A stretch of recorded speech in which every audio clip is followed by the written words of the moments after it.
Bismillahirrahmanirrahim. Assalamualaikum warahmatullahi wabarakatuh. Alhamdulillahi rabbil alamin. Allahumma salli ala Sayyidina Muhammad. Ya Allah, muliakan para jemaah musalla Ziyadatul Iman yang dirahmati Allah. Alhamdulillah, khusus malam Khamis ini kita membuka interaktif sebagaimana memang kesepakatan para jemaah yang menghendaki satu hari kita untuk interaktif seputar agama, khususnya sosial, budaya, peradaban, siasah, politik, apa saja. Kalau bisa kita jawab, nggak bisa gantian saya yang bertanya, insya Allah. Mari sama-sama kita membacakan ulumul Quran. Nabi Muhammad sallallahu alaihi wasallam, ya Rasulullah, wa ala azwajihi wa alihi wa ahli baitihi wa dzurriyyatihi ajma'in wal awliya'i was salihin wal anbiya'i wal mursalin wal malaikatil muqarrabin ولآبائنا ولأمهاتنا ولجدنا ولجداتنا ولأساتذتنا ولمعلمنا ولمشايخنا ولجميع المسلمين والمسلمات والمؤمنين والمؤمنات الأحياء منهم والأموات خصوصا إلى المرحوم إلى الفضيلة الإمام العلام الفقيه المؤرخ أبو زيد عبد الرحمن بن محمد بن خلدون والفضيلة الإمام الراعي محمد زكي إبراهيم راعي العشيرة وشيخ الطريقة المحمدية لشيخ الإمام محمد بهاء الدين النقشبندي لشيخ الإمام أبو حسن الشاذلي الإمام أبي حامد محمد بن محمد الغزني ولشيخ ابن قدامة ولشيخ ابن قدامة المقدسي ونفعنا بهم والمسلمين بعلومهم وبعلوم جميع العلماء آمين يا الله. Ya Allah, ya Tuhan kami, berilah keberkahan kepada kami di dalam majelis ilmu ini, kiranya bermanfaat kepada kami, keluarga, anak maupun keturunan kami. Jauhkanlah kami dari segala malapetaka, bencana, fitnah dunia maupun fitnah akhirat. Ya Allah, ya Tuhan, jauhkan kami, anak dan keluarga kami dari segala kemurkaan karena kebodohan dan ketidaktahuan kami. Jauhkanlah kami dari segala cobaan yang tidak sanggup kami memikulnya. Jauhkan kami, anak dan keluarga kami, dari segala gangguan, tipu daya muslihat, baik yang datangnya daripada golongan jin maupun manusia. Ya Allah, ya Tuhan kami, anugerahkanlah nikmat kepada kami, anak dan keturunan kami, menjadi imaman lil muttaqin, menjadi pemimpin bagi orang-orang yang bertakwa. Anugerahkanlah kepada kami, anak dan keluarga kami, umur yang panjang lagi, berkah, karunialah kami kesehatan, kemajuan dan kesuksesan segala amal usaha yang kami lakukan. Tak lupa pula ya Allah, ya Tuhan kami, berikan keberkahan kepada siapa saja yang telah pernah berbuat baik kepada kami, khususnya mereka yang membantu jihad perjuangan dakwah kami ini. Ya Allah, tinggikan derajat mereka dunia dan akhirat bi barakati al-Fatihah. A'udzu billahi minasyaitonir rajim. Bismillahirrahmanirrahim. Alhamdulillahi rabbil alamin. Arrahmanir rahim. Maliki yaumiddin. Iyyaka na'budu wa iyyaka nasta'in. اهدنا الصراط المستقيم صراط الذين أنعمت عليهم غير المغضوب عليهم ولا الضالين آمين. Alhamdulillah. Silakan kalau ada pertanyaan. Fadhal. Silakan. Ini mengenai pakaian dan jubah. Apakah ada perbedaan di antara jumhur ulama atau mazhab mengenai pakaian jubah itu adalah Islam gitu? Terus kemudian ya dengan makomnya atau setara tidak antara pakai jubah dengan kain sarung gitu di Indonesia ini. Karena kan kalau saya melihat kain sarung itu saya lihat awalnya dari Hindu, Ustaz. Karena kalau kita lihat di Bali itu semua ada aja putih aja, Ustaz, dan baju koko juga bersama gitu. Hanya beda di peci dan di baju aja jadi putih-putih aja gitu, Ustaz. Nah itu gimana, Ustaz? Jadi makom udah sama antara makom berpakaian dengan jubah dengan kain sarung baju koko atau dokumen lain ini, Ustaz? Ada yang lain? Fadhal. Assalamualaikum warahmatullahi wabarakatuh. Waalaikumsalam warahmatullahi.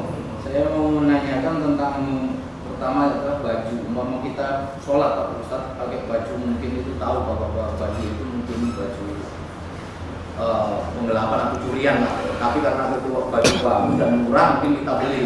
Nah, akhirnya kita buat sholat itu sah apa enggak Ustaz? Itu Yang keduanya, kalau kita pakai, contohnya mungkin kita beli kendaraan Ustaz, tahu itu kendaraan mungkin curian karena nggak ada suratnya dan itu kan murah. Nah, akhirnya kita pakai, apa itu kita dosa Pak Ustaz? Terima kasih Pak Ustaz. Oke, itu aja ya. Kita jawab dulu ya.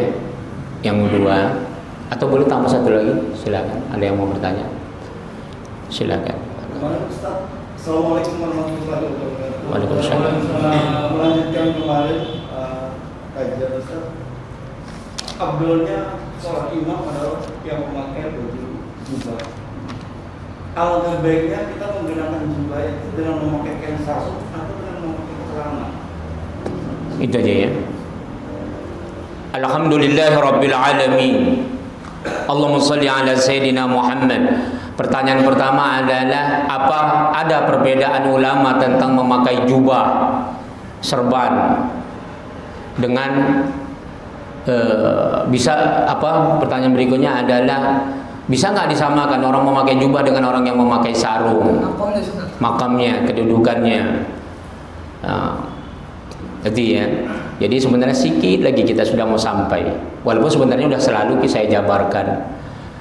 Kalau Rasulullah Sallallahu Alaihi Wasallam mengatakan, bisa nanti dibaca di dalam kitab Tanwirul Qulub, seorang wali Allah terkenal ya, Tanwirul Qulub itu kitab panduan daripada Thariqah Naqsabandiyah. Kata Rasulullah, perbedaan orang yang memakai imamah dan serban dengan orang yang tidak dalam salatnya bedanya 70 kali. Udah. Di dalam hadis-hadis sahih, banyak kali Rasulullah sallallahu alaihi wasallam menyuruh kita, yang asalnya jubah itu memang budaya Arab asalnya. Tapi untuk cara berpakaian muslim, kemarin sudah kita jabarkan mukaddimahnya. Berpakaian itu di dalam Islam ada 4 kategori kedudukannya yang kita gunakan. Yang pertama, memadai. Yang kedua, at-tafdil atau afdal atau akmal, yang sangat sempurna, sunnah tapi lebih tinggi lagi sunnahnya. Itu nanti dibagi-bagi cara memakainya. Ada yang makruh, ada yang haram. Apa yang memadai? Yang pertama tadi, yang memadai itu ya pakaian kita yang menutup aurat. Menutup aurat dia tidak ketat. Kita langsung aja lah secara ini ya. Dia pakai celana tapi celananya pun nggak ketat. Ini laki-laki, bukan perempuan. Kalau perempuan nantilah ya. Kita laki-laki dulu. Celananya pun tidak terlalu ketat. Kita katakan kalau sekarang orang yang pakai celana pangsi itu ya, pakai teluk belanga, itu memadai lah itu. Bagaimana yang tafdil? Tapi kalau ketat dia nanti jatuhnya makruh ya. Bapak kalau pakai celana ketat itu nampak itu kemaluan itu bentuknya. Bagaimana rukuk sujud, apalagi makmumnya perempuan umpamanya. Nah, itu makruh. Termasuk pakaian-pakaian bergambar, gambar kepala banteng, pakai baju kaos gitu kan, gambar entah apa-apa lah. Nah, itu makruh. Udah itu berwarna-warna, nanti disebutkan warna-warna yang makruh, diantaranya merah. Tapi tidak juga semua merah, karena Rasulullah pun pernah imamahnya warna merah. Tapi khilaf ulama, kayaknya sudah pernah saya posting ya, warna-warna baju menurut ulama mana yang boleh, mana yang makruh. Udah pernah saya share ya, mungkin dah hampir berapa bulan yang lalu. Bisa dilihat lagi, mungkin udah dibuang kali ya. Sengaja saya bikin ngeser-ngeser ilmu sedikit itu berbentuk meme supaya nggak bisa diaudit, kecuali kalau ada niat untuk merusaknya. Ada niat untuk merusak tulisan saya itu, mungkin bisa hilang dia. Tapi selagi dia masih berbentuk meme itu nggak bisa dirubah. Di share kemana saja dia utuh. Makanya saya jarang mau nulis seperti tulisan biasa kalau nge-share hukum, supaya dia bisa utuh di share kemana saja, nggak ditambah-tambahin orang. Kecuali kalau diedit dengan niat yang salah atau niat yang baik sekalipun umpamanya. Itu ya, tujuannya supaya bisa di-share kemana-mana dan bisa dipertanggungjawabkan sumbernya. Karena begini, saya pernah nge-share, nggak saya cantumkan nama umpamanya, dia bikin posting, di posting dia untuk milik dia gitu. Nah, itu pernah sering ada seperti itu. Apalagi kalau berbentuk tulisan, itu bisa ditambah-tambah orang. Karena tulisan itu kan paling mudah, copy paste tinggal nambah tulisan. Walaupun sebenarnya bentuk meme tetap bisa diedit bisa. Tapi itu ya, diantaranya yang makruh. Yang tafdil belum saya angkat. Yang haram yang bagaimana? Ini langsung saja pertanyaan kedua tadi. Pakaian yang dicuri atau pakaian yang membuat terbuka aurat. Terbuka auratnya sengaja. Karena ada celana pendek kan, lewat lutut, terbuka nampak pahanya. Ini kadang-kadang udah tua pun suka pakai gitu. Udah umur 60, 50, pakai celana pendek 1 jengkal. Kalau jongkok langsung nampak beliau tuh. Iya. Nah ini saya yakin orang kayak gini nggak pernah taklim seumur hidup ini kayaknya. Kalaupun dia taklim seumur hidup mesti pakai celana pendek, keras hatinya ini, nggak mau berubah ya. Keras hati. Nauzubillah. Karena berbahaya. Hati-hati kita kalau keras dalam mengamalkan ilmu agama Allah.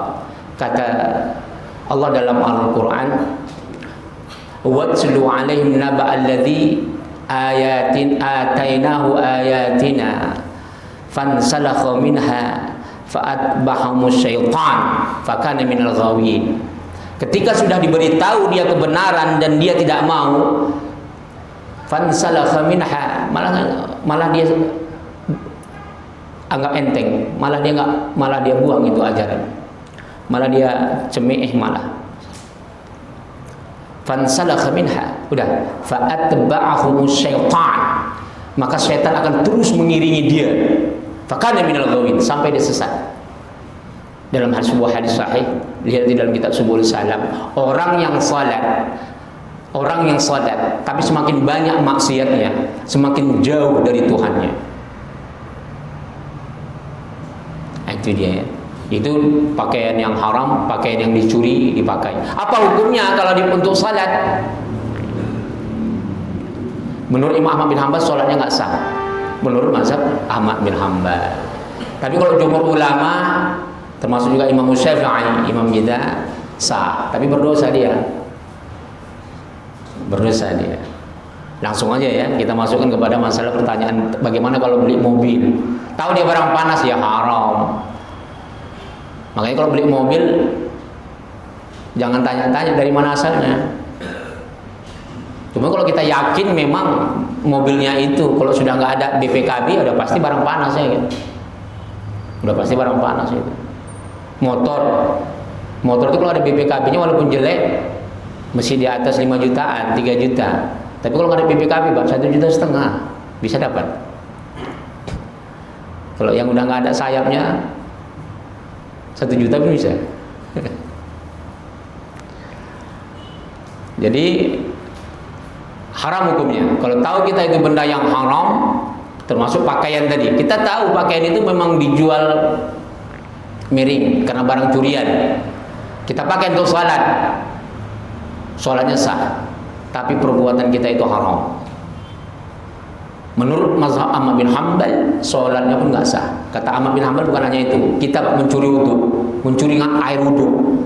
Air wudunya kebetulan mati musola kita buka keran tetangga tanpa izin, kita ngambil wudu, nggak sah salatnya. Menurut mazhab Ahmad bin Hanbal. Kita pakai jumhur ulama, perbuatannya haram, sholatnya sah. Sholatnya sah. Bagaimana budaya sarung? Ini bercampur budaya Indonesia, budaya Hindu, budaya Bali, ya nggak apa-apa. Jadi kalau orang yang pakai sarung lebih baik daripada dia celana ketat. Nah, sarung ini juga pakai syarat juga dia. Nggak boleh pakai sarung tanpa pakai celana di dalamnya. Maaf, maksudnya bukan celana dalam, celana panjang. Karena begini, Bapak ketika sujud itu dari belakang itu bisa nampak itu betis sampai ke lutut. Itu yang pertama. Yang kedua, sarung ini juga nggak sembarang orang juga umurnya pakai. Saya pernah lihat langsung, Pak, di arah sekitar sini. Saya mau sholat zuhur, saya nggak sadar itu orang tua, namanya sudah tua nggak sadar, itu melipat kainnya, Pak, nggak sadar lagi dilipatnya tuh seasal longgar, dilipatnya ke atas sampai nampak itu celana dalamnya. Dia sudah tua sekali. Dan pakai sarung ini juga, makanya saya katakan pakai syarat lagi, pakai tali pinggang. Kalau enggak tiba-tiba lepas, habis kita. Kecuali pakai celana panjang. Udah, saya pernah coba pakai sarung dulu. Diundang ceramah naik motor, Pak. Pergi ke Ceneri sana, ke Lebak Bulus, kemana-mana, jauh itu, Pak. Wah, repot itu, terpaksa dibuka lagi, berlipat dia. Pakai sarung ini cocoknya dari rumah kemarin. Dan pakai sarung ini pun di Indonesia budaya. Kalau di Malaysia, di Mesir, Pak, pakai sarung ini katanya orang baru hubungan suami istri. Orang pakai sarung ini baru hubungan suami istri. Saya bingung, kok orang nengokin saya aja. Saya pikir mereka senang nengok saya, ya kan. Waktu saya mau terbang ke Mesir, jadi saya transit dulu ke Malaysia. Saya pakai sarung keluar. Akhirnya saya dibisikin saya katanya begini. Di sini kalau orang pakai sarung, orang baru hubungan suami istri kan. Astagfirullah, saya bilang. Saya sempat husnuzan, baik sangka juga, ya kan. Dipandangin orang, kita pikir dia senang nengok kita, rupanya nggak, ganjil gitu. Jadi hati-hati ya. Di Arab gitu juga. Cuma di Arab itu karena dia udah sekarang ini ilmu pengetahuan sudah luas. Mereka tahu memang budaya kita, termasuk Yaman juga kan budayanya sebahagian pakai sarung, sebahagian sebenarnya itu ikutan juga, asalnya mereka jubah juga. Jadi sarung tadi syaratnya ketat juga itu ya, pakai tali pinggang, pakai celana dalam, maksudnya pakai celana panjang atau celana pangsi itu. Bagaimana martabatnya dengan jubah? Nanti dalam hadis sahih disebutkan bahkan sampai 4 kali lapis. Karena ada jubah itu sampai 1, 2, 3, 4 lapis dia. Itu lebih afdal. Meskipun kata Rasulullah, engkau memakainya dalam kondisi susah. Kamu merasakan susah memakai itu. Banyak hikmahnya. Mungkin kalau di padang pasir karena panas, karena terik dan sebagainya. Dulu kan mungkin ya. Dulu nggak terbayang sekarang ada helm. Jadi kalau pakai jubah, pakai imamah itu banyak fungsinya sebenarnya.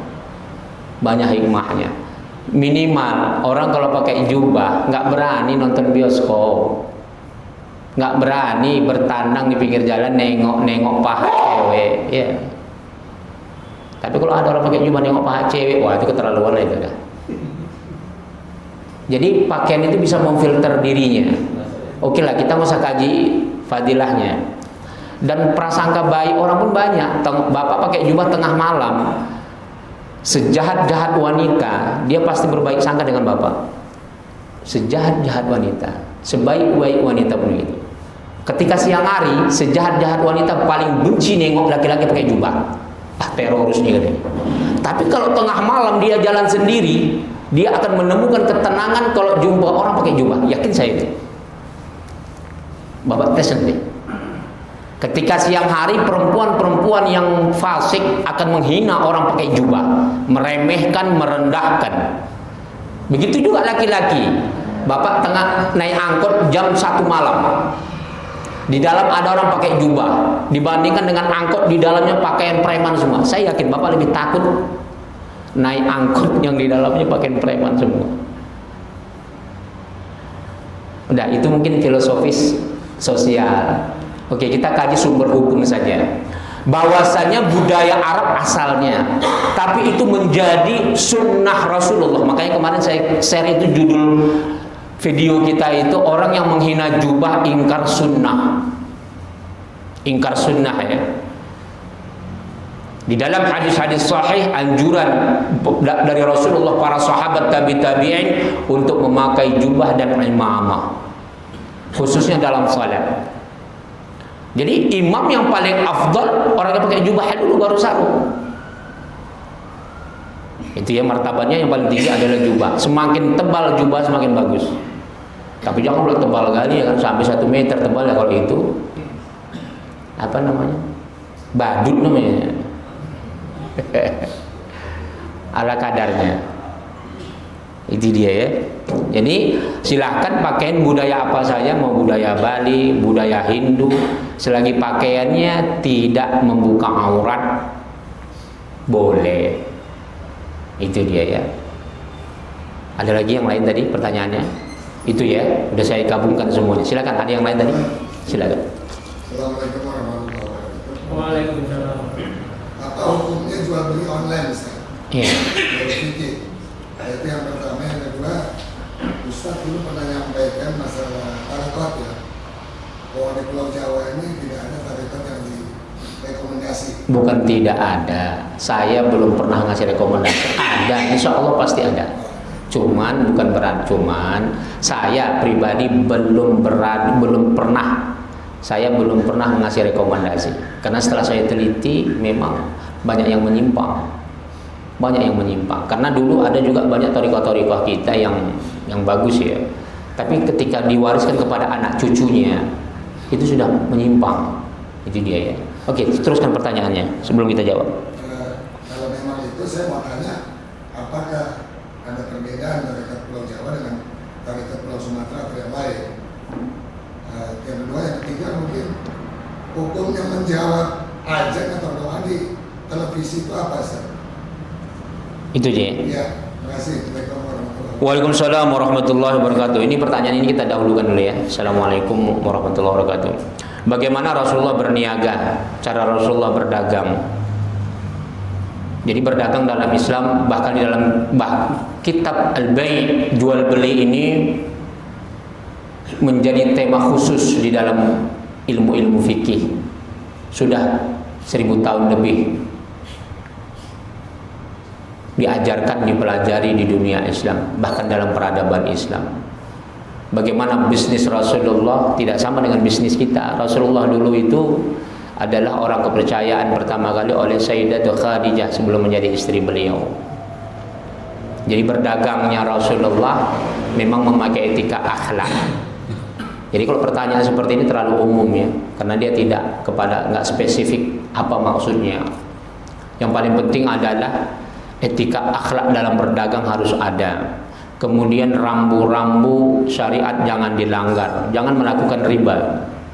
Wa halallahu al-bai' wa harrama riba. Dihalalkan jual beli, diharamkan riba. Memang antara riba dengan jual beli itu sama modus operandinya, caranya yang berbeda. Itu dia ya. Jadi kalau jual beli ini luas sekali. Nanti dari segi akad hukumnya bagaimana, dari segi produk, apakah boleh kita menipu produk yang sudah busuk kita campur dengan yang baik, apakah boleh kita membeli produk, kita katakanlah buah-buahan yang masih bunga, masih pentil Pak, sudah diborong, ini rambutan ini masih bunga, tengoknya lebat sekali, ini saya beli ya, saya borong, boleh nggak dalam Islam? Nggak boleh. Pas dibeli, tahu-tahu besok gugur semua, tinggal daun aja, gigit jari dia, ya. Atau sebaliknya, ini pentilnya sedikit sekali, dia borong ini rambutan. Yang memborong ini tahu, karena ini bertahun-tahun ini rambutan punya kualitas baik. Yang punya tuannya mengatakan, ini buahnya sedikit katanya. Udahlah saya jual aja, gopek katanya kan. Nggak ada gunanya katanya, nggak tunggu-tunggu. Rupanya sebaik dijual 1 minggu bumbunya lebat kali Pak. Dijual sampai ratusan ribu, bahkan 1 juta lebih. Kalau itu menangis dia. Jadi nggak boleh. Jadi kalau masih bunga, masih peti nggak boleh. Kemudian jual beli yang bagaimana lagi? Kalau sekarang ini apa namanya? Jadi dia ada orang sengaja dia memborong barang dari pangkal, dari apa namanya? Dari pengepul, supaya dia bisa menjual mahal kepada konsumen. Nah, ini haram. Dia borong dengan harga murah, kemudian dia jual dengan harga mahal. Tapi dulu itu masih bisa. Sekarang walaupun ada, tapi sistematis. Sekarang dikontrol oleh pemerintah. Sekarang ini sudah dikontrol oleh pemerintah. Jadi bisnis dalam dunia modern sekarang, untuk kebutuhan primer kita nggak boleh sembarang kasih harga. Khusus primer ya, beras, minyak goreng. Kalau yang selain daripada makanan, semen, daging ayam umpamanya, itu harga yang ditentukan oleh pemerintah, haram dinaikkan melampaui batas. Bahkan kalau di negara Malaysia sanksinya ada, umpamanya ayam 1 kilo 10 ringgit 50 sen, dinaikkan 10 ringgit 70 sen, naik 20 sen, cabut izinnya. Di kita kan enggak. Nah itu ya. Jadi nggak boleh. Telur itu juga, jangan sampai harga telur 20.000 dibikinnya 30.000, Pak. Hati-hati, kebutuhan primer jangan sembarangan menaikkan. Kalau kebutuhan sekunder boleh, itu pun yang mau juga harus sesuai dengan uruf, al-adatu muhakkamah. Ada itu menjadi hukum.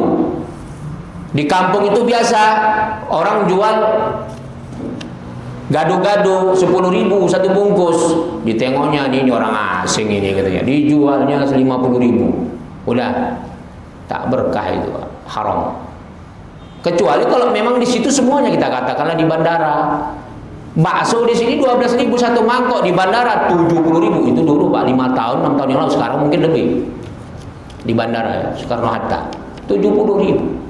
Gitu juga umpamanya di Dufan, ya lain harganya ya kan. Semuanya memang begitu harganya di situ.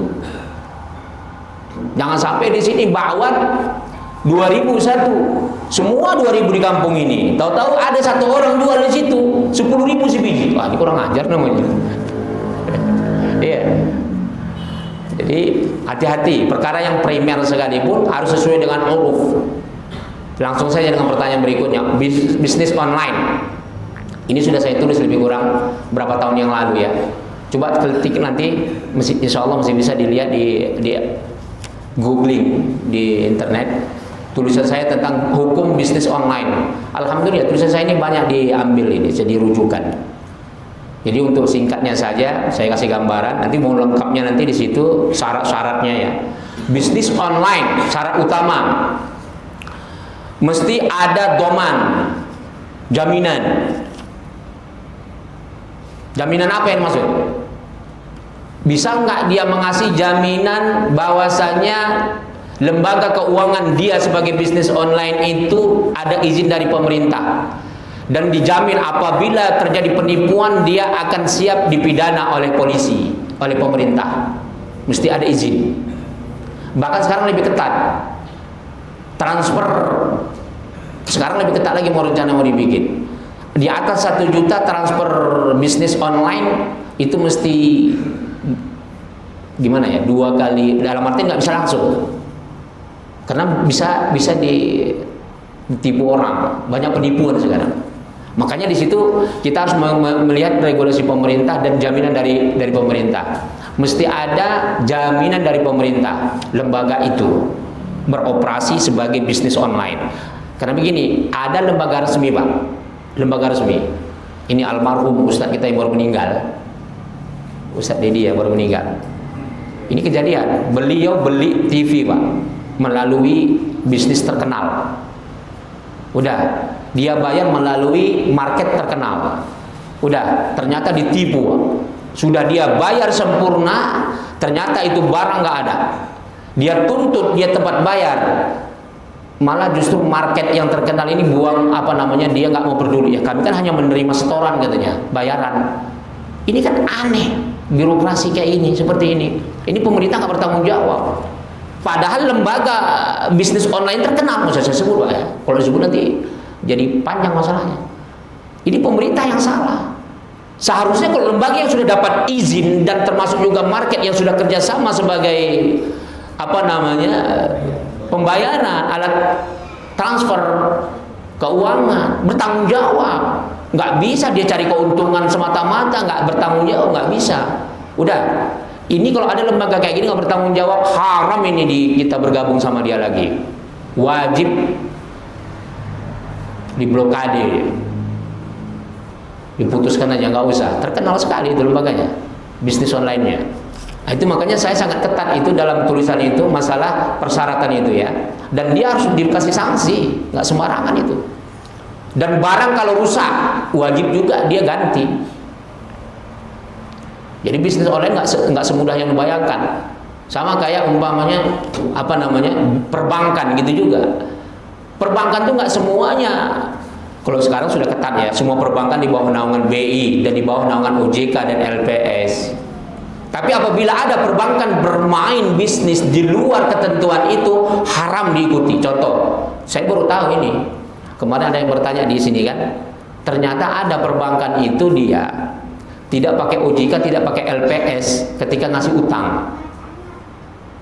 Ketika ngasih bunga di luar ketentuan itu. Dan dia bilang kami tidak bertanggung jawab kalau terjadi sesuatu. Dia kasih untung besar di luar perundang-undangan. Nah, ini berbahaya ini. Ini sudah ilegal ini. Ternyata ada permainan itu dalam kondisi Indonesia seperti ini. Itu berbahaya. Itu sebenarnya kalau di counter ke pemerintah kayaknya ini bisa dijerat itu perbankan seperti itu. Dia harus bermain sesuai dengan undang-undang. Jangan gara-gara mau ngambil keuntungan yang tinggi, itu gini, sistem cara-cara perjudian untuk meraup nasabah biar banyak, itu ada gerakan bawah tanah, Pak. Seperti tadi itu. Jadi kalau pemerintah umpamanya nggak boleh bunga di atas 10%, dia berani 15% umpamanya. Nggak boleh di atas 2%, dia berani 5%. Tapi gerakan bawah tanah tidak diumumkan. Dia datangi konglomerat, mau nggak kerjasama sama perbankan? Banknya bank negara, siapa yang orang takut ya kan? Tapi dengan syarat, Pak, kami kasih keuntungan 5% di atas ketentuan pemerintah. Tapi kalau terjadi sesuatu kami nggak tanggung jawab, kan? Bayangkan itu. Ini kan gamble ini. Udah, ini haram. Ini haram. Dan seharusnya pemerintah jangan kasih ampun kayak gini. Ini berbahaya. Nah itu dia ya. Jadi jual beli online. Kalau mau lebih lengkap nanti tulisan saya dilihat ya. Saya kira itu udah banyak diambil oleh teman-teman kita bisnis online. Pertama kali dulu marak-maraknya bisnis online, tulisan itu insya Allah banyak yang menjadi ini gitu. Rujukan. Oke, ada yang lain? Silakan. Menyambung masalah tadi, masalah ini perusahaan bukan. Kayak saya dulu tempat kerja saya itu dibentuklah koperasi. Itu khusus untuk karyawan aja di situ. Jadi pembagian SHS segala itu ya dari karyawan itu aja. Itu gimana Ustaz kalau seperti itu? Maksudnya apa itu? Jadi pembentuk koperasi ini. Ya. Jadi itu dari modalnya dari karyawan semua. Iya. Dari pembagian SHU terus bisa maksudnya bisa pinjam juga di situ untuk karyawan. Ini gimana kalau seperti itu? Jadi kalau koperasi juga pakai syarat, nggak semua koperasi itu halal. Nggak semua koperasi halal ya. Jadi supaya jangan jelimet, karena nanti kadang-kadang saya kalau menyampaikan secara mubasyarah kayak gini, itu ada yang tertinggal. Jadi untuk menentukannya, apabila setiap koperasi itu ada nggak dia dapat izin daripada DSN, sekarang Dewan Syariah, MUI Pusat. Jadi kalau produk makanan itu kan ada label halal tuh. Jadi kalau keuangan mesti ada DSN. Saya dulu berbicara tentang masalah bisnis investasi ini, banyak orang tertawa, Pak. Orang banyak memberikan nama-nama label-label Islam untuk investasi keuangan. Saya pertama kali mengharamkannya. Apabila lembaga keuangan tidak ada di bawah naungan pemerintah, OJK, dulu belum ada OJK, LPS, atau di bawah naungan pemerintah Bank Indonesia, kalau dia lembaga keuangan, haram. Dulu saya ditertawain, Pak. Bahkan sampai saya dulu, maaf ya, ini kita bongkar saja ya. Kasus masalah pay trade itu saya pertama kali mengharamkan langsung ke MUI Pusat. MUI Pusat terkejut nengok saya mengharamkan. Bayangkan, petingginya ketika itu, petinggi MUI semua itu meresmikan. Ya siapa orang nggak percaya dengan Yusuf Mansur? Semua orang percaya. Semua orang percaya. Tapi bukan masalah itunya.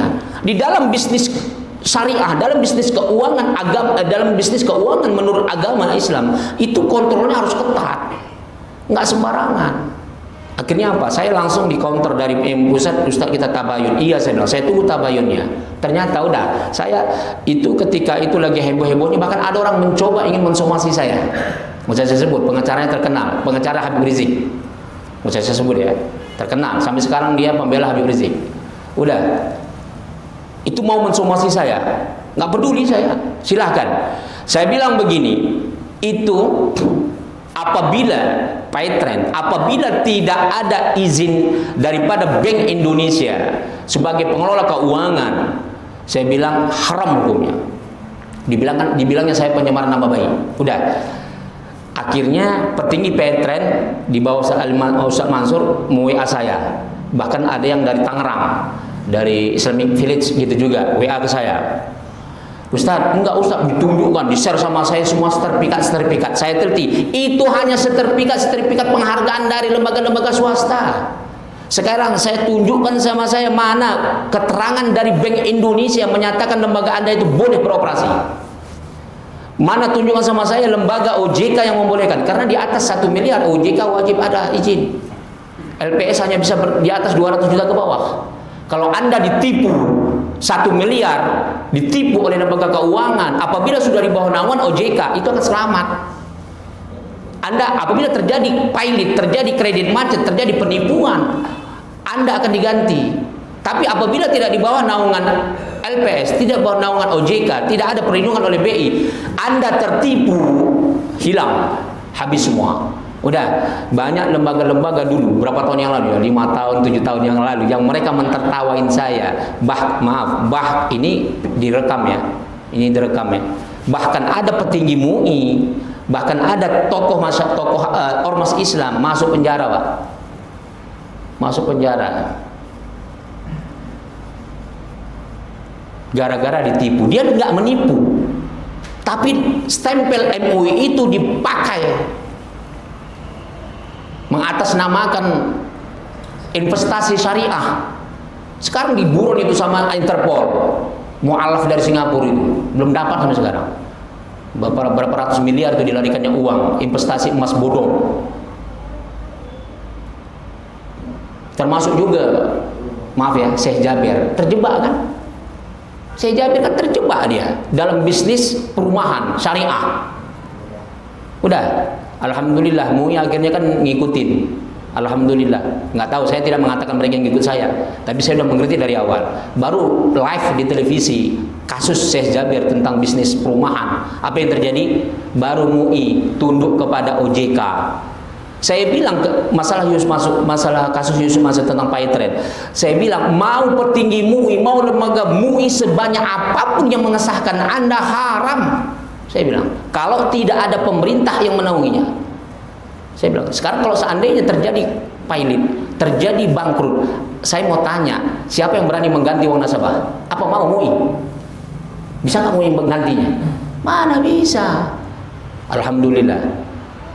Udah, saya sempat dialog panas juga sama Tengku Zulkarnain. Dia mengaku sekretaris dia MUI pusat. Nggak ada MUI mengesahkan katanya. Saya bilang, apanya nggak ada? Videonya banyak. Jangan Anda ini, saya bilang. Dia kan sempat membantah saya tentang kasus masalah Paytrend ini. Katanya MUI nggak melegalkan, nggak ngasih label halal. Ada videonya, saya bilang. Jangan menipu-nipu saya bilang. Sekarang silahkan tanya petinggi MUI semua. Saya sudah sampaikan kepada mereka semua. Itu ya, itu kasus berapa tahun yang lalu itu. Jadi syarat ketat ya masalah bisnis online. Tadi koperasi gitu juga. Koperasi nggak semua halal. Dia ada nggak izin dari pemerintah? Nah itu ya, hati-hati. Jangan sampai terjadi kalau dia tidak ada izin daripada DSN, nanti yang terjadi begini. Koperasi itu namanya koperasi, tapi dia lintah darat. Akhirnya dia berpraktik ribawi. Hati-hati itu. Contoh, orang nggak sanggup membayar kredit, terus dituntutnya. Bayar padahal dia utang pokok, umpamanya beli motor 12 juta atau 15 juta. Udah, gara-gara nggak sanggup terus interestnya naik. Itu riba itu. Hati-hati mengatasnamakan koperasi. Itu dia ya. Jadi hati-hati mengatasnamakan bisnis-bisnis syariah. Orang yang mengatur bisnis syariah apabila khusus masalah keuangan di dalam sebuah negara wajib daulah, sultan, qadhi, hakim. Kalau sekarang pemerintah wajib hadir di situ. Termasuk kesehatan gitu juga. Oke, silakan ada yang lain. Fadhal. Silakan nanti. Mungkin apa nih Ustaz? Bagaimana Ustaz? tadi kan kamu naikkan Ustaz. Apa tuh? Harga kita dinaikkan tadi. Kita damping tak saya gini, kan sebelah kita dagang sama dagang misalnya satu macam sama gitu. Misalkan kita jatuhkan Ustaz. Misalkan dia 10.000, kita jual 8.000 Ustaz. Gitu kan? Misalkan itu haram tidak. Terus berbuang ada timbangan Ustaz. Nah, timbangan itu peraturan pemerintah Ustaz.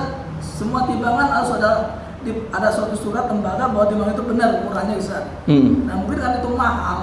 Saya rata-rata mereka itu pedagang itu tidak ada punya surat resmi pemerintah ya, karena mahal Ustaz. Pemerintah sendiri yang tidak memurahkan itu atau mungkin gratis gitu kan. Itu 2, 3 Ustaz. Nah, saya haram Ustaz. Gini Ustaz. Itu kalau pengenang bank kan. Dia ini memang dia ikut LPS kan. Pojok kan ikut. Tapi kita menaruh uang, dia tuh mimpin kita misalkan 6% gitu kan. Jadi dia bilang udah sama saya 8% gitu. Nah, itu haram Ustaz. Tapi nanti kalau udah kejadian misal terhadap bank itu trust, mereka juga nggak mau tanggung jawab gitu kan, OJK tidak mau tanggung jawab gitu. Nah, itu kita haram nggak Ustaz? Itu ya. Oke. Tapi kita dinaikin supaya kita mau gitu. Alhamdulillah Rabbil Alamin. Sebelum saya jawab, saya terus ke pertanyaan tentang masalah tariqah di Pulau Jawa. Bukan berarti nggak ada. Tapi saya belum jumpain karena saya selalu banyak dekat dengan orang-orang. Bahkan teman saya dari MUI itu dia ketua tariqah NU se-Indonesia. Cuman saya belum minta kriteria mereka. Beda kalau persatuan tasawuf tariqah di Mesir, itu ketat Pak.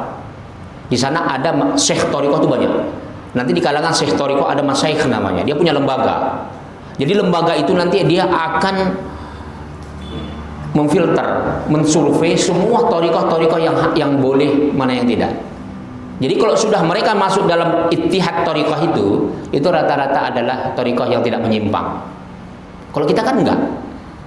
Kita ini enggak ada kriteria itu. Jadi dulu waktu saya dialog dengan Tuan Syekh, cucu daripada Tuan Syekh Abdul Wahab Rokan, Syekh Fuad Said, sangat terkenal beliau. Cucu daripada Tuan Syekh Abdul Wahab Rokan yang pendiri Tariqah Naqsabandiyah. Beliau dulu mendapat sanad tariqah dari Jabal Qubis Makkatul Mukarramah. Ya, itu lebih senior daripada Kiai Haji Hasyim Asy'ari. Beliau mendapat sanad daripada Sulaiman Zuhdi. Jadi anak cucunya diantaranya yang punya karya banyak adalah Fuad Said. Kebetulan beliau sebelum meninggal dulu sempat kita seminar di pesantren Aziddin di Sumatera Utara. Itu pernah saya lontarkan sebuah ide. Saya bilang begini, di Mesir itu punya ittihad sufi, sehingga itu bisa terkontrol mana tariqah-tariqah yang sesat. Sementara di Indonesia enggak. Dia sangat terkejut. Dia berharap kalau bisa memang di Indonesia harus ada. Walaupun saya dengar memang ada perhimpunannya, tapi sekedar persatuan silaturahmi doang. Tapi tidak ada lembaga sebagaimana lembaga MUI yang mengontrol begitu. Yang mengontrol bagaimana modus operandinya, bagaimana cara zikirnya, bagaimana cara mursyidnya bisa nggak dipertanggungjawabkan. Karena rata-rata kan mursyid ini kan keturunan kalau di Indonesia. Apa sama soleh ayahnya sama anaknya? Belum tentu, maaf ya. Saya subhanallah. Ada dulu kakeknya wali Allah. Kakeknya wali Allah. Disaksikan para ulama semua. Anaknya teman saya di Mesir itu, saya tahu. Kerjanya main gaplek, nonton bola, main ini, tahu-tahu pulang jadi mursyid. Maaf ya, banyak yang seperti itu. Jadi sudah banyak kepentingan dunia untuk hal-hal seperti ini. Jadi bukan berarti nggak ada, tapi hati-hati kita. Makanya kita lihat bagaimana seorang mursyid itu dia mengajarkan tariqah itu saja atau ada nggak dia ngajar kitab. Nanti kita akan bisa ketahui di situ. Kemudian ketika dia memberikan zikir itu bagaimana? Perhatikan mana orang yang alim banyak datang dengan orang awam. Kalau orang awam yang paling banyak datang ke situ meminta doa, minta ini segala macam, itu perlu diseleksi. Itu kadang-kadang minta ilmu kebal, minta ini, minta supaya bayangkan, bahkan ada orang-orang tak berakidah China segala macam datang ke situ minta petunjuk ini itu. Itu hati-hati, itu perlu dilihat. Itu bukan berarti semuanya yang saya katakan ini semuanya menyimpang, enggak, tapi banyak disisipin dengan perkara-perkara supranatural, mistik, kekuatan-kekuatan jin.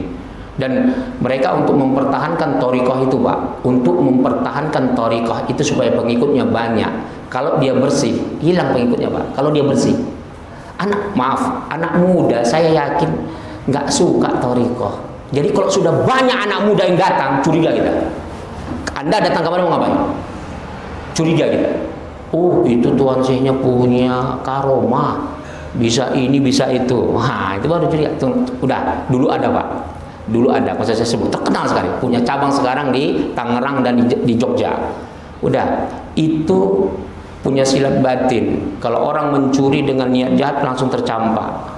Itu thariqah Naqsabandiyah. Naqsabandiyah itu bagus, tapi sudah disisipi dengan jin. Universitasnya besar di Sumatera Utara, terkenal. Mau saya sebut namanya. Jadi jangan sampai perkara-perkara seperti ini dicampur dengan yang batil. Jadi ada ulama-ulama soleh tentang thariqah ini dari Timur Tengah, ditarik, dibawa, diundang di sini untuk menunjukkan supaya kredibilitas thariqah dia diakui. Ternyata itu hanya untuk menjual nama saja, menjual nama supaya diakui. Padahal pesantrennya, lembaganya, thariqahnya bercampur dengan perkara khurafat, terutama mistik ya. Hal-hal mistik, na'udzubillah, na'udzubillah. Kemudian masalah bisnis tadi sebenarnya sudah saya jawab ya. Jadi pertanyaan yang saya katakan tadi, perbankan memakai gerakan bawah tanah diam-diam, itu kan dari pertanyaan Pak Gadi dulu. Tadi udah saya jawab, haram ya. Itu udah melanggar undang-undang. Itulah yang nggak boleh. Itu dia bermain. Itu tujuannya sama. Itu hanya untuk mencari nasabah sebesar-besarnya. Sekarang ini bank-bank besar itu mencari nasabah, mengerikan, Pak. Bahkan nawarin perempuan ya kan. Jadi kalau orang udah punya uang di atas 500 miliar, nggak usah 1 triliun lah. Kalau udah di atas 200 miliar, itu udah dia akan melihat psikologi nasabah, apa maunya? Perempuan, dikasih perempuan. Suka enjoy di Bali, dikasih gratis ke Bali. Pesawat gratis, semua gratis. Itu permainan, yang penting dengan syarat dia menjadi nasabah bank itu. Itu cara-cara sekarang untuk mencari nasabah begitu ya. Itu saja ya. Harga boleh kita berbeda-beda. Masalah timbangan, udah kita nggak apa-apa nggak ngikuti timbangan pemerintah, tapi kita harus berani jujur sebagaimana timbangan pemerintah. Boleh jadi kalau timbangan itu pemerintah mahal kita kalau untuk sertifikasinya, tapi kita nggak boleh menipu. Kita carilah timbangan yang memang layak sesuai dengan apa yang dibikin oleh pemerintah. Ini kan nggak timbangan luar usang entah berapa tahun yang nggak tahu kita bentuknya. Subhanallah, maaf itu bergeraknya pun karena dipukul baru bergerak dia. Ini paling banyak sekali yang memang kita harus tegas ya. Itu luar biasa. Ini memang di pasar dulu sering saya perhatikan di Sumatera. Timbangan-timbangan ini mereka kalau pas diinspeksi sama pihak camat, pihak pemerintah, udah dia ganti timbangan yang asli, Pak. Nanti kalau udah enggak, udah disogoknya lagi entah apa itu. Diganjal lagi. Jadi memang itulah orang Indonesia. Cuman ada kelebihan ibu-ibu modern sekarang. Nah, dia belanja sama di pasar gitu kan, nggak apa-apa dia ditipu. Tapi sampai ke rumah ditimbangnya lagi. Setelah ditimbang besok dituntutnya, Bu ini nggak sampai sekilo. Udah saya timbang di rumah, nggak berani nipu lagi dia. Tapi sama dia aja, sama yang lain nipu juga dia kan. Sedangkan potong ayam pun nipu. Di depan kita ayam yang bagus dipotong. Udah. Kita pergi beli sayur, beli apa, ayam kita diganti, Pak, dengan ayam yang sudah ayam tireng lah, ayam yang kurang kiloannya lah, ayam yang sudah dipotong dari pagi lah. Bayangkan itu. Makanya kalau kita di sekarang ini di pasar motong ayam, kita lihat kita tengok sampai habis, sampai selesai. Baru percaya. Kalau sebentar Mas ya, udah dipotong, kita tinggal, kita beli jengkol, beli apa gitu. Percayalah. Takut saya, bukan menuduh ya. Ini kejadian ini. Sering seperti itu. Nauzubillah, tsumma nauzubillah. Itu saja ya. Wabillahi taufiq wal hidayah. Wallahu ta'ala alam bisawab. Al-Fatihah. A'udzu billahi minasyaitonir rajim. Bismillahirrahmanirrahim. Alhamdulillahi rabbil alamin. Arrahmanir rahim. Maliki yaumiddin. Iyyaka na'budu wa iyyaka nasta'in. Ihdinas siratal mustaqim. Shiratal ladzina an'amta 'alaihim ghairil maghdubi 'alaihim waladdallin. A'udzu billahi minasyaitonir rajim. Bismillahirrahmanirrahim. Allahumma ij'al hadzal majlis barakatan wa mubarakah wa ba'id 'alaina fitnatan minad dunya wal akhirah. Walhamdulillahi rabbil alamin. Assalamualaikum warahmatullahi wabarakatuh.